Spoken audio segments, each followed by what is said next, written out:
Okay, good day to each and everyone.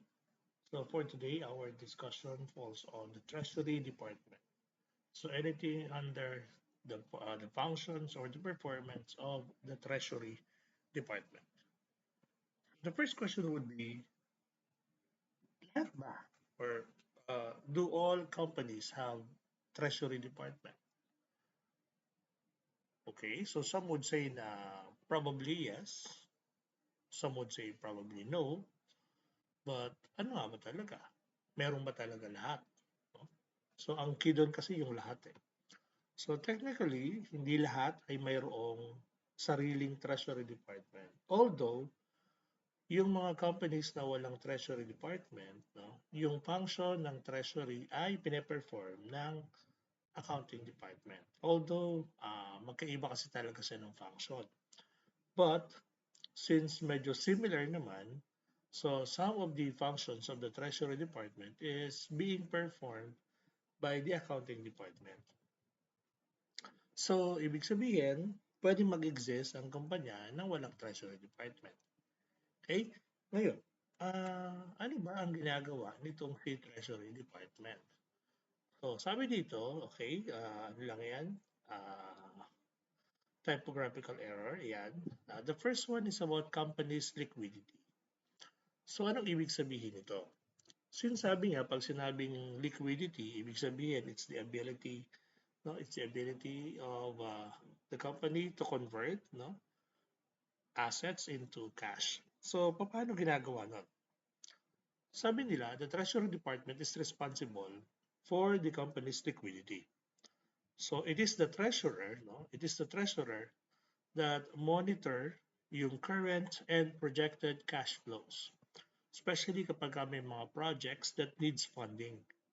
So, ibig sabihin, they ensure that the company is always liquid to finance those projects, no, or programs that needs for certain fundings.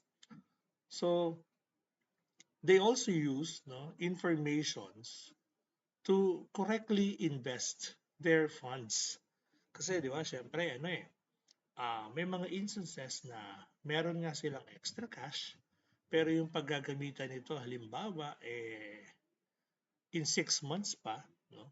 Yan.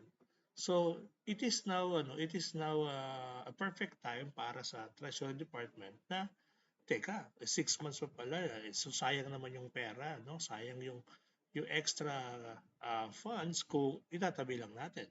So, dito they might decide to invest the said funds or the said extra cash. Kaya lang, ano lang, probably in 5 months time o kaya naman in 5.5 months, no? Kasi kakailanganin na siya on the 6 months. So, yan yung una, company's liquidity. The second is to safeguard. Yan. So, what is being guarded? Yan. So, sabi, we can only guard those assets that we have. Natural. All of those existing assets na meron tayo, yan, they are simply guarded by the Treasury Department. Sabi nga, no, this one calls for the prudent investments of funds while guarding at the same time against excessive losses on interest rates. So sila, they safeguard our investment, they safeguard our fundings, making sure that we are not going to incur that much losses due to interest rates. For example, we are going to borrow money, no? Siyempre, i-check muna nila yan, no? I-check muna nila yan kung magkano ba halimbawa yung magiging interest. Okay ba tayo dito o talo ba tayo dito, etc. etc. Ngayon, when it comes to foreign ano naman, foreign exchange position naman, pwede rin. Siyempre, ina-analyze nila kung are we at loss or or do we win doon sa exchange, no? So ganyan ang pangalawa sa ginagawa ni Treasury Department as far as safeguarding is concerned. The third one is monitor. So dito, they monitor the internal processes and decisions that cause changes, no? Changes in our working capital or with our profitability. So ibig sabihin, it's not only the assets that is being safeguarded, but as well, pati na rin yung mga processes in it. Okay? Kasi may possibility na mag-brought ng changes yung mga processes, lalo na kung medyo lengthy yung process, mga ganon. Or there are instances in which we have to make the processes simpler, so para mas maigsi yung time, no, na kakailanganin para ma-complete yung isang process. Then they also try to monitor certain decisions, especially uh, yung mga past decisions, kasi ano yan basis pa din yan, kumbaga, for future decisions. Tsaka ina-analyze nila kung ano ang naging effect ng ganitong klase ng decision. Yeah. So, all in all, yan yung tatlo na basic na trabaho or ginagawa talaga ng Treasury Department. Now, let's go on with the roles played by the department. And the first one is cash forecasting. So most likely, guys, it's part of the responsibility, no, ng ng Treasury Department to act as in cash forecasting. Now, sabi natin kanina, they need to ensure that there will be funds, no, na pwedeng gamitin by the time na meron tayong mga projects. Yan. So nagagawa nila na masabi sa iyo na the fund will be ready by that time, ganyan-ganyan, because they do cash forecasting. Now, ganito yun sabi nga, si accounting department, they handle all receipts and disbursements. No? So, sa kanila yon, cash receipts and disbursements. Kaya lang, ito si Treasury naman, si Treasury Department, they compile all of those informations, and then based on those informations, titignan nila yung trend. Yan. So now, they can now forecast, no? Both short range and long range cash forecast. Kung how much yung ma-generate natin, etc. etc. So, kasama dito sa cash forecasting, no? Yung mga needed for investment purposes. So, for example, yan, sabi ko nga kanina sa example, meron tayong extra or meron tayong excess funds. Yan. So, based on forecast, hindi pa naman ito gagamitin. At ito nga gagamitin pa after a couple of months, ayun, pwede na yun. Pwede na natin siyang magamit. Kaya lang, based on example nga kanina, kung gagamitin siya in 6 months time, so ang magiging length lang ng investment dito ay in less than 6 months. Ganon. Second is working capital management. Now, dito, sabi nga, a key component dito sa cash forecasting and cash availability is yung working capital, which involves changes in the levels of current assets and current liabilities, which in response, of course, to the company's general level of sales and various internal policies. Now, ano ginagawa natin dito sa working capital? We need to make sure that there is sufficient working capital. No? Kumbaga, the daily operations is based on your working capital. Kaya lang syempre may mga instances na or facts na nakakaapekto with our working capital. No? Like for example, yung mga sudden changes, yan. So hindi na isama sa forecast yung mga ganun. So kahit na ito ay mga sudden, kailangan pa rin itong i-consider at ma-manage kasi hindi naman po pwedeng mangyari na mag-fall sa critical level yung ating working capital. The third one is cash management. Sabi nga, in cash management, we need data. We need informations, no? Based on forecasting and working capital management, no, we need to make sure that we do have a sufficient cash available. Now, especially yung sa working capital. As mentioned kanina, we need to make sure na kapag may mga projects, no, meron tayong cash na available. Kasi ano yan, operation yan. So, ibig sabihin, by the use of cash forecasting and working capital management, mahirap doon yung cash management kasi nga, sabi ko nga, we need to make sure na laging may pera. No? Hindi naman po pwede na sabihin natin na naku, wala tayong pera. Hindi. In connection with cash management, hindi lang naman yung disbursement ang pinag-uusapan natin dito, kundi kasama yung yung cash pooling system o yung paraan kung paano tayo naman makakapag-generate ng pera. So hindi lang ito basta yung pagmamanage ng pera sa mga bayarin-bayarin, hindi, kundi kasama yung paano din tayo mag-generate. The fourth one is the investment management. Sabi nga, in the investment management, the treasury staff is responsible for the proper, take note, proper investment of excess funds. Kaya lang ang tanong doon, di ba? Ano yung ibig mong sabihin doon sa proper? Yan. So may mga metrics na ginagamit para makita natin which is which, kung ano yung magandang investment, ano yung panalo tayo, yan. At saka syempre, tinitingnan natin dito yung yung risk level for every investment. So ibig sabihin lang nito, medyo mabigat yung role ng Treasury Department pertaining to or when it comes to investment management kasi we're putting the money at risk, 'di ba? So ibig sabihin lang yan, we have to be very careful. Ayan. So in investment management kasi we can decide whether ito ay short run o kaya long run. Okay? Pero syempre may mga considerations kung ano ang gagamitin or kung ano yung term, kung short or long. Next is ayan, the treasury risk management. So the interest rate, the interest rate that the company pays on its debt obligation may vary directly with market rates. So, ibig sabihin, in these cases, the treasury staff must create a risk management strategy and implement it, like hedging, to mitigate the company's risk. So let's say for example,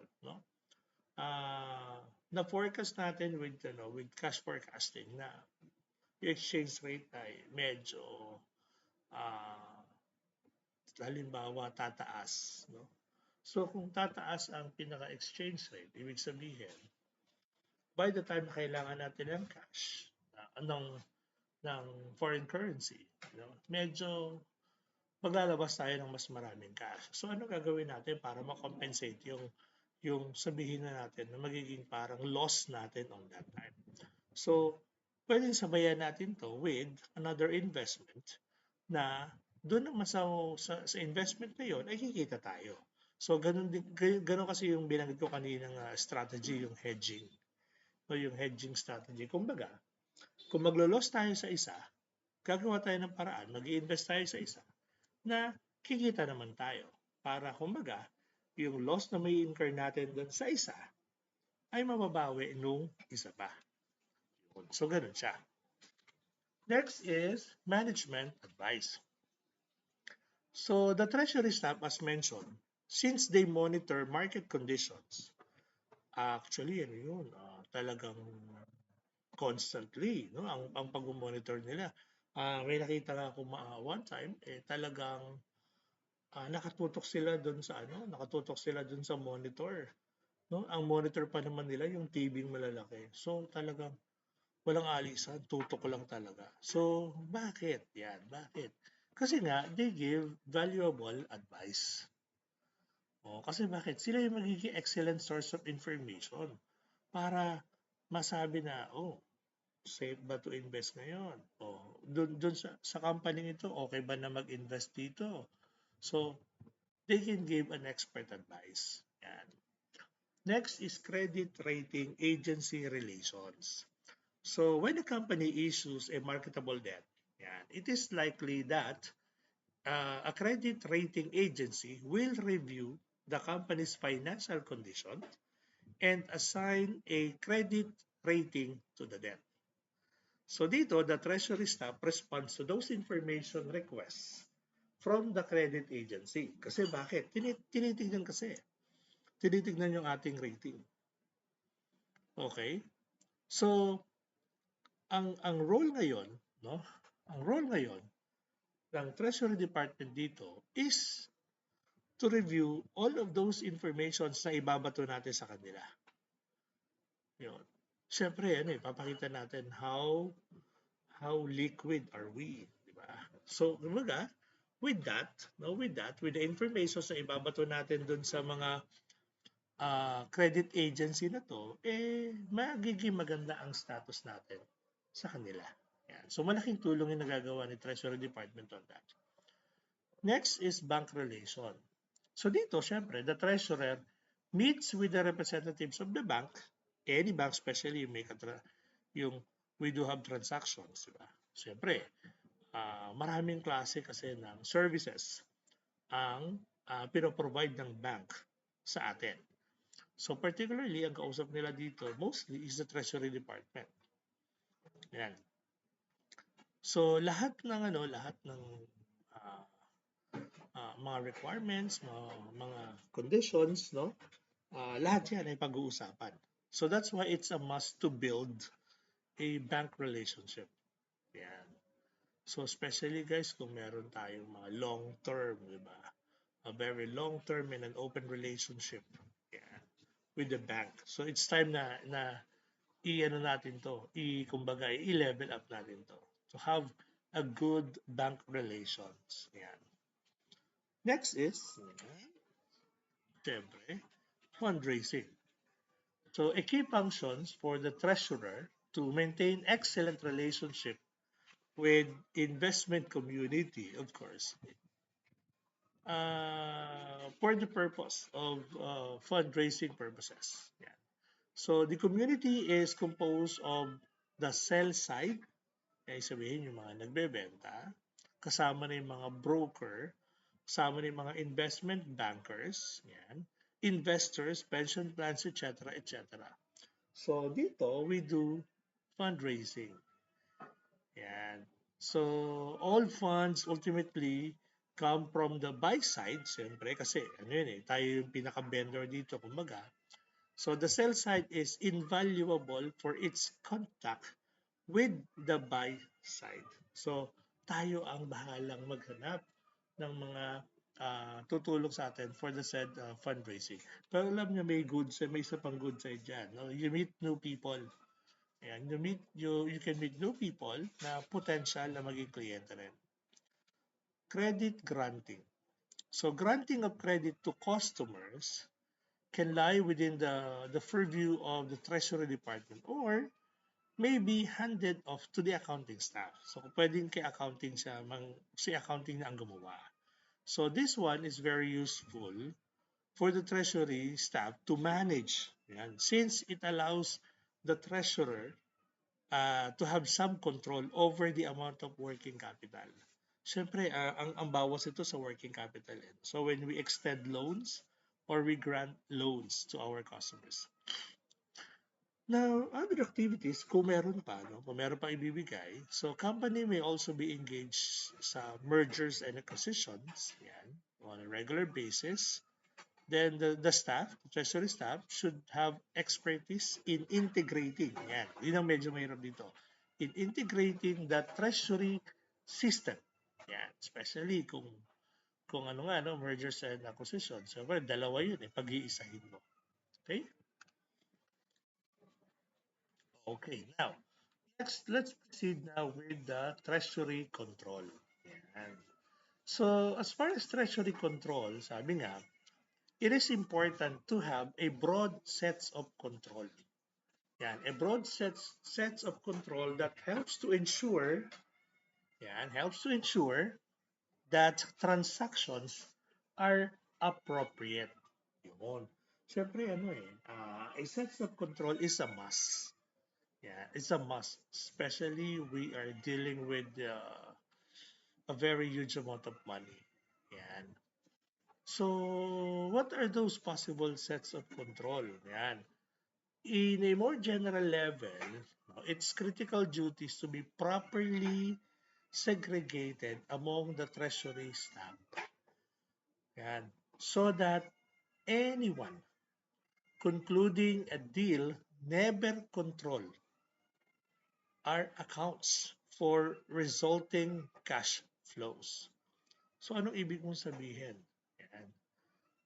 Dapat naka-separate si treasury staff from other staff.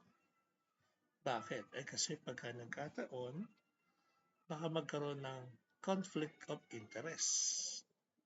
Yun. So hindi yun maganda yun. Diba? May possibility rin na magkaroon ng uh, sabihin na natin na baka may magkaroon ng fraud o kaya naman magkaroon ng irregularities, di ba? Or baka magkaroon ng mga illicit trades, di ba? Kung hindi kasi segregated yung ating treasury staff, may posibilidad na mangyari yung ganun. Di ba?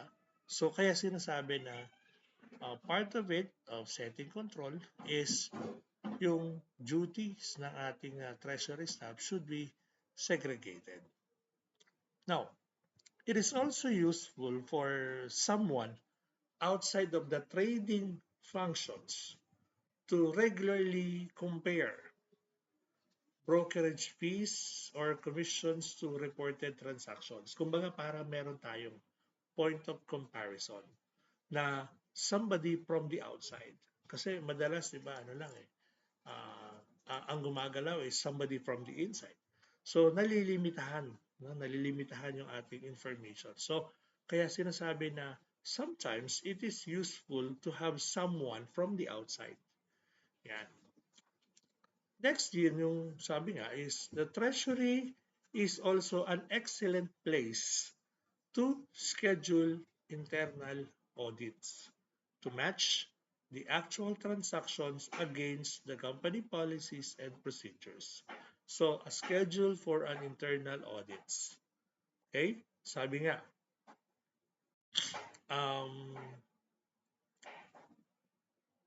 since we also, through audit, through audit, we can locate problems. Yan.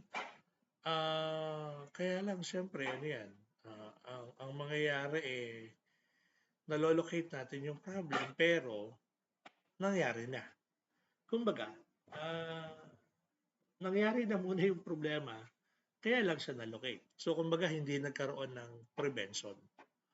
Diba? So, yun naman lang medyo parang sabihin na natin, parang nahuli. Ayan. Pero ang maganda lang doon is that, once na ito ay na-detect na o nalaman na, yung susunod, may iwasan na. Yun. Yun na lang maganda ron. Ngayon, in addition dun sa sinabi ko kaninang segregated among treasury staff, no? Segregation, control, and internal auditing, yan, the treasurer should impose limit controls on a variety of transactions. So there must be some limitations of control. So ano daw yon? These limits can prohibit or severely restrict the treasury staff from investing in certain types of financial instrument. Okay? That presents an unduly high risk of capital loss. So, set limits. Okay? Kumbaga, mag-set lang tayo ng hanggang ganitong amount lang kayo, hanggang ganitong klase lang. If you plan to invest in this kind of investment, you have to notify us first and seek approval. So something na mga ganun-ganun. So that's why we set limits. Now, setting limits or control or treasury control is a must. Okay? It's a must. Kasi lahat ito ay subject to abuse. No? Pwedeng ma-manipulate kasi ito. Okay? Kaya kahit na ikaw pa yung pinaka-head o yung treasurer, dapat, no, you should be subjected to limitation. Yan. Especially if you're dealing with major transactions. Diba? So that's why pagka ganito mga major transactions, these transactions needs an approval. Yun. So kumbaga talagang may limit yung power mo. Okay? Kasi kung hindi, baka mamaya magkabulilyasuhan, di ba? Ayan. So ano pa ba? Ah, so ito yung mga frequently asked questions. Do all companies have treasury department? Yan. So talagang very frequent yan. So nasagot na natin yan kanina. Sabi nga natin, hindi. Yan. Hindi lahat ay mayroon. Yung iba, meron. Yung iba, wala. Yan. So now, since hindi naman lahat ay meron, just an information na lang tungkol sa description, sa job description ng isang treasurer. So as you can see here, si treasurer directly reports to the CFO, the Chief Finance Officer. Okay? So ang basic function niya is responsible for corporate liquidity, investment, and risk management related to the company's financial activities. So, ilimit natin sa ano, no? Ikunin natin yung tatlong sinabi. Corporate liquidity, investment, and risk management related to financial activities. Okay? Now, the following are the principal accountabilities. Forecast, cash flow position, related to borrowing needs and available funds for investment. Ensure that sufficient funds are available to meet ongoing operations. So, cash management yun, no? Use hedging to mitigate financial risk. So, ito nga yung some sort of control na binabanggit natin kanina, yung hedging. Kapag ka medyo delikado kasi tayo, mag-incur ng loss, hahabulin na kagad natin yun through hedging. Ayan. So, and so on and so forth. So, medyo marami siya like maintaining banking relationship, maintaining credit rating agency, which is nabanggit na natin to kanina dun sa kanyang role. Okay? So, that's why medyo, ano na lang, please read na lang. Ayan. So, yung dulo is maintain a system of policies and procedures that impose an adequate level of control over treasury activities. That's why sinabi natin kanina na ito ay laging nire-review, no? Yung policy. Kung natatandaan nyo, yung sa una natin, sa opening natin, na-mention natin dun yung monitor, no? They monitor yung internal processes and yung system. Okay? Yan. So, if we have a treasury department, kung meron naman tayong treasury department, we have to take note of the following. Ayan. So, una, yung treasury centralization. So, ano ba to? Sir, pag centralization, ibig sabihin, sa isang lugar lang, centralized, no? Okay, so ano ngayon yan?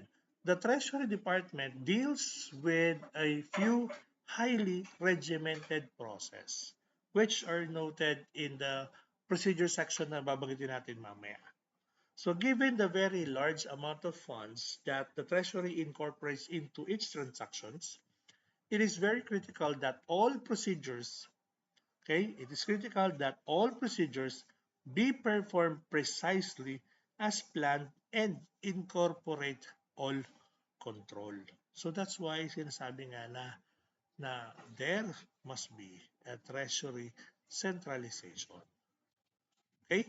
Now, we have this so-called procedural oversight. So this one is a much easier when the treasury functions is highly centralized and progressively more difficult when it is distributed over a large number of locations. Bakit yung sinabi yung ganon? Kasi if it is highly centralized, mas madali nga naman ang monitoring. Mas madali ang monitoring ito kasi ang monitor mo lang is just one place. Compared with nakascattered siya Ayan. Kung naka-separate siya sa iba't ibang location, mas mahirap siyang i-monitor. Kaya nga centralization, sabi nga, is easier because transactions are handled in high volumes by a smaller number of highly skilled staff. So, whenever we make the decisions, madali. Why? Kasi isang lugar lang ang kailangan mong puntahan, alam na lahat ng detalye. Hindi mo na kailangan pumunta sa iba't ibang branches. Okay, bakit? Kasi centralized eh. Okay? So, kumbaga, kung nasa main office ka, darating sa iyo lahat yan.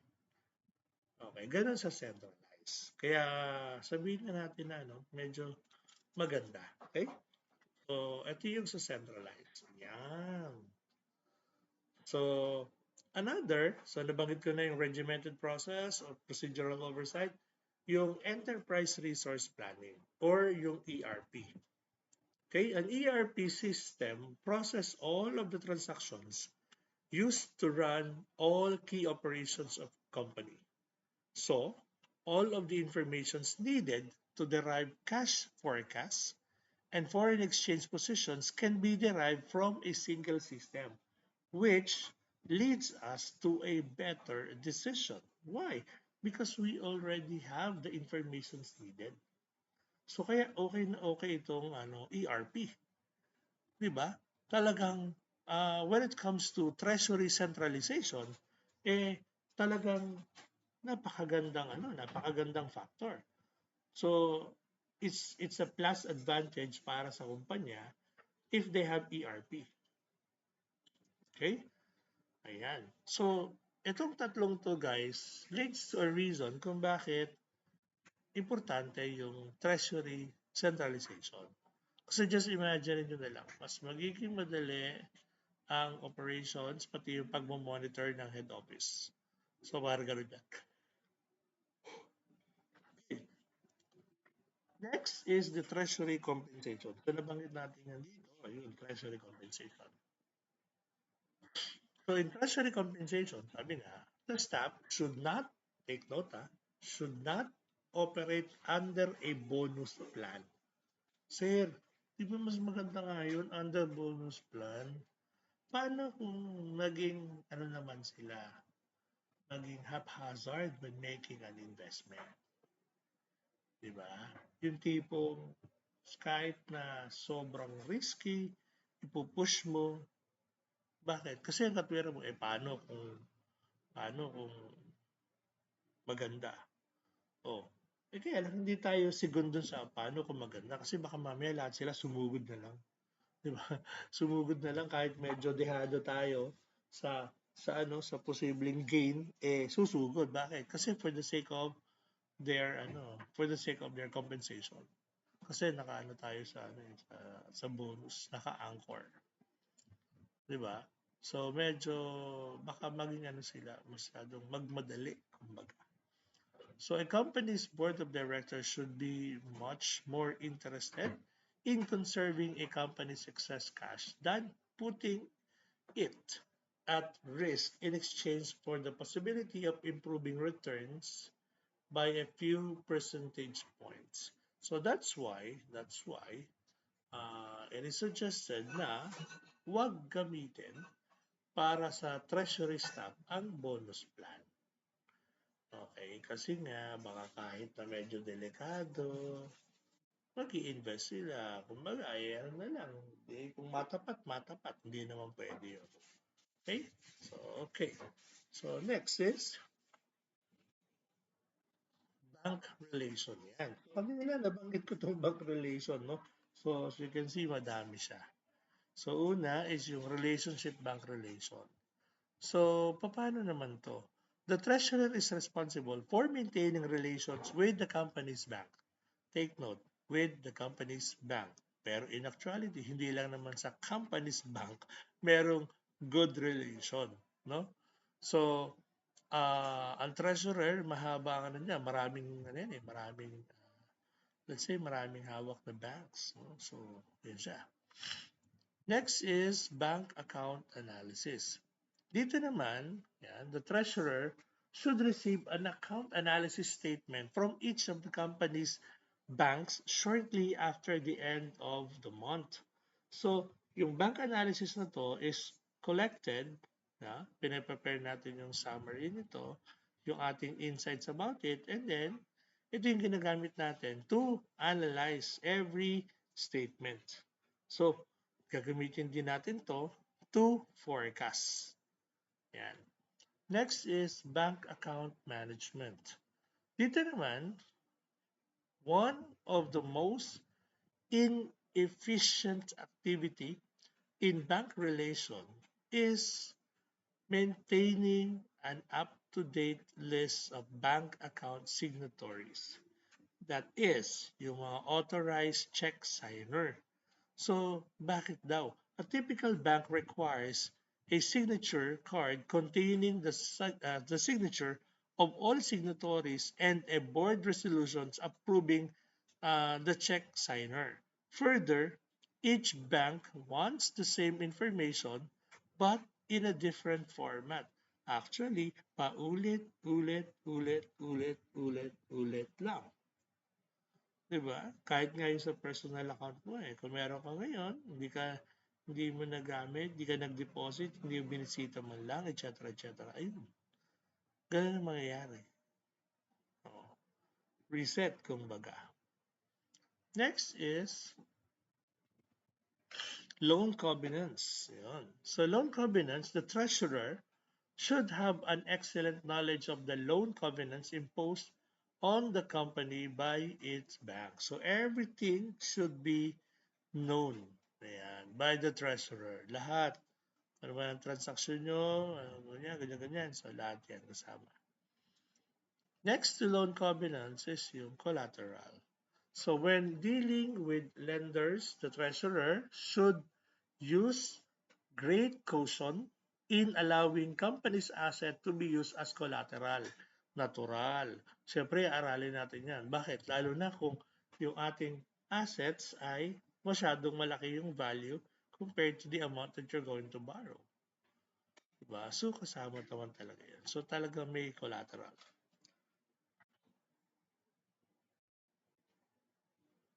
Okay. So, ito yung sinasabi ko. So, hindi lang nabanggit ito, yung treasury outsourcing. Pwede talaga yon. We can also do an outsource, no? Let others do it, no? Since hindi natin siya master. Ito naman guys, ito yung treasury metrics. Ito yung sinasabi ko kanina na paano malalaman kung worthy yung investment mo? Ayan. So, isa sa pwede mong tignan is itong treasury metrics. So, paano nangyayari yun? So, itong mga ito, yan, yung mga yan, yan yung formula niya. Okay? So, ang formula niya is interest earned plus increase in market value of securities over total funds invested. Okay, so ito na yung mga given. Yan. Hindi ko na masyadong shortcut ko na. So, yan yung problem. Tapos, ito na yung pinaka-given. So, i-substitute natin. First, ang interest earned ay 75,000. Okay? Plus, increase in market value of security. Paano malalaman yung increase in market value? Compare natin, siyempre. Compare natin yung current at saka yung past. So, lalabas, that is 132. Ayan, 132,000. Galing yan doon sa 620, no, 6,200,000, no, less 5,500,000. So you got your 132. Ayan. So, kung mapapansin nyo, increase in market value of security. Yun. So, sabi niya rito, it has a net gain of 132. Yan, yan. So, nakalagay na dito. So, tayo minus pa natin. Okay. So, substitute. So, itong total funds invested. So, we have total funds invested is, ikukunin natin yung average nung yung current tsaka yung cash. So that's 5,500,000 plus 6,200,000 divided by 2. So the answer would be 3.5 percent or 3.50%. So, ano ngayon ang ibig sabihin nun? Okay ba yun? Siyempre naman. Diba? Siyempre naman. Ibig sabihin, kumita ka. Ilan? 3.5%. Yun ang kinita ng iyong investment. Yun. So, just imagine, di ba? Kumita ka kagad. O, kumikita ang kabuhayan. So, pag ganyan, na mataas yung ating uh, earnings, no, earning rate on invested funds, mag-isip-isip na tayo. Mag-i-invest na ba tayo or what? Magta-try ba tayo to invest na medyo mas malaki na or what? Yan. So, nasa sa inyo pa rin. So, yung second metrics is yung yan, borrowing-based usage. Now, ang borrowing-based usage, guys, literal, this one is an excellent measure for keeping track the amount of debt that company can potentially borrow. So dito malalaman natin hanggang magkano ba, based on our data, magkano ba ang kaya natin utangin. Okay, so nakasummarize yan dito. Amount of debt outstanding, ito na, accounts receivable, nandito. Allowable percentage, yan, ito. Okay, ayun, 70. So, substitute natin. Yan. So, we have here $350,000 yan, accounts receivable. Sir, accounts receivable ba yun? Ayun, no? Accounts receivable. Diba nakalagay na 350? Yun. Times 70%. So the answer is 245,000. Okay? So 70% is the borrowing base. Yan. Okay? Substitute natin siya. Inventory times 50% borrowing. Net fixed asset times 20%. Yan. And so on and so forth. So, sa substitute natin yan. So, ito lalabas niyan. Yan. 51.5% borrowing base usage. Ibig sabihin, pwede pa tayong mag-borrow ng money. Bakit? Kasi, magkano pa lang yung nababorrow natin eh. Konti pa lang. Diba? So, sabi niya, 485,500 ang ating borrowing base. Ang pwede nating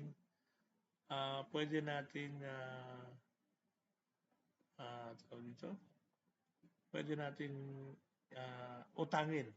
So, maliit pa lang yung nauutang natin eh. Diba? Magkano lang yung nautang natin? So, masyado pang maliit, no? So, malaki pa yung excess. Ayan. So, kung malaki pa yung excess, medyo isip na muna tayo kung saan tayo magbi-business para lang sa ganun, yung pera ay lumago. Okay? So, since may 51.5 na tayo, meron pa tayo natitirang around 40 something. 48, yan. 48.5%. Okay? So, hopefully, naintindihan nyo. Hopefully, nagkaintindihan tayo. So, itong dalawang to ang metrics na pwede nyo pag-isipan para malaman nyo kung worthy pa ba, yan, o hindi na. Okay? So, that will be all for today. Thank you very much, guys, and see you. Yan, alam ko that's the end eh. Diba? Thank you very much. Okay, bye-bye.